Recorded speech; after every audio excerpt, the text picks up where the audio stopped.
हाँ ड्यूटी विदेशी इंटरेस्ट में है, विदेशी लोगों के आधार पे हो रही हैं। जी। और हमारे जो ये सो कॉल्ड नेता, एमपी, एमएलए, ये हाँ अपने हाई कमांड के हाथ की कठपुतलियां हैं, जो हमारा बिल्कुल। भला ना कर सकते हैं, ना सोच सकते हैं, ना दे सकते हैं, और न जी ही इनका सोच और चिंतन है। बिल्कुल सही है साहब, एक एक। तो अनिल अग्रवाल जी, हाँ भाई मैं साहब। सत्यनारायण कथा के 4 अध्याय एक बार आपको सुनाना चाहता हूँ, हाँ भाई जिनका साहब। जिनका अनुपालन बहुत ही सरल है।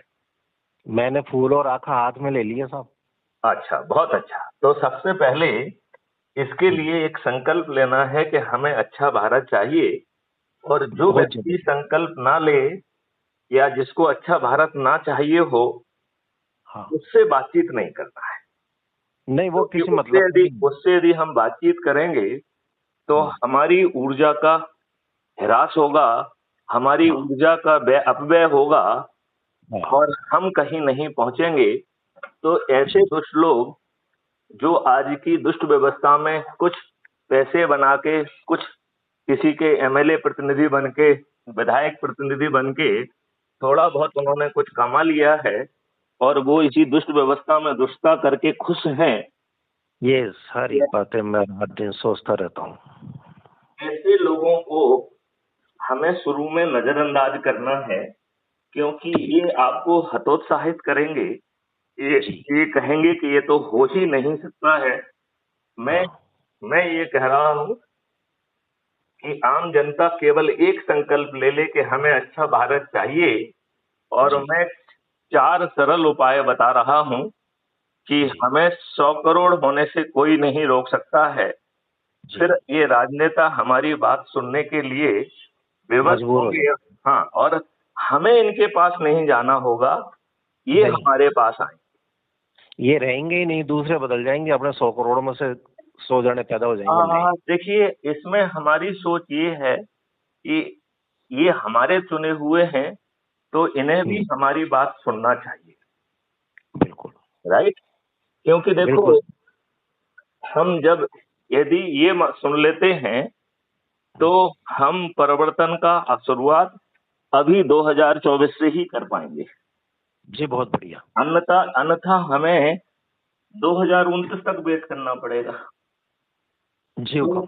तो ये ज्यादा बेहतर है कि जो जी ये दुष्ट राजनेता है, जिन्हें राजनीतिक पार्टियों ने जाति, जी धर्म, संप्रदाय और संकीर्ण राजनीति के तहत, जी विनेबिलिटी कॉन्सेप्ट के तहत जी दुष्टों को, शोषकों को, जी बाहुबलियों को और अपराधियों को जी। उन्होंने एक, तो मैं जी, ये कह रहा था कि ये जो राजनेता हैं, ये इनको पता कौन दे से रखी है और राजनेता इनको हैं? आगे बढ़ावा देते हैं। पार्डन में, मैंने आपकी बात नहीं सुन पाई है, फिर से बताइए।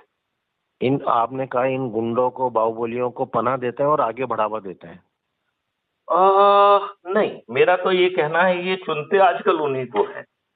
इन्होंने हाँ। जाति के आधार पर, धर्म के आधार पर, हम्म संप्रदाय के आधार पर, संकीर्ण राजनीति के आधार पर ये हम्म। शोषकों को, दुष्टों को, हाँ बाहुबलियों को, धन बदलियों को, अपराधियों को चुनते हैं, और उनके लिए जो है टिकट देने के लिए करोड़ों रुपए लेते हैं, जी और फिर उनके माध्यम से दारू बंटवाते हैं, साड़ी बंटवाते हैं, पैसे जी बंटवाते हैं, जी गरीबों के वोट खरीदते हैं। जी। और जिनके वोट खरीदते हैं उन्हें रिप्रेजेंट नहीं करते हैं। ये उनका शोषण भी करते हैं। पार्टी के बंधुआ मजदूर हैं, जो हम्म पार्टी वेब से बंधे हुए हैं, और हाई हम्म। कमांड से अत्यंत ही डरे हुए हैं। देखिए, जी जी नूपुर शर्मा, जो भाजपा की राष्ट्रीय प्रवक्ता थी, जी उसने प्रोवोकेशन पर जो बात कही, वो गलत बात कोई नहीं थी। वो जी इनकी हदीसों में लिखी हुई है, वही बात उसने कही। जी तो फिर भाजपा ने उसका साथ देने की बजाय जी। उसे राष्ट्रीय प्रवक्ता के पद पर से हटा दिया। हाँ और तो इसका मतलब है कि ये ना तो कभी सही बात कहेंगे, और हाँ। इन्हीं सत्य लोगों का साथ देने की इनकी हिम्मत और औकात है।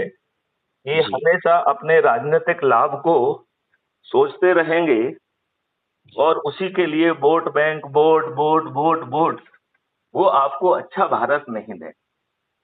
अब आप जी। ये बताइए अनिल अग्रवाल जी, हुक्म। आपके ऊपर कौन सा नियम कानून और प्रशासनिक व्यवस्था थुपी हुई है कुछ नहीं है सर।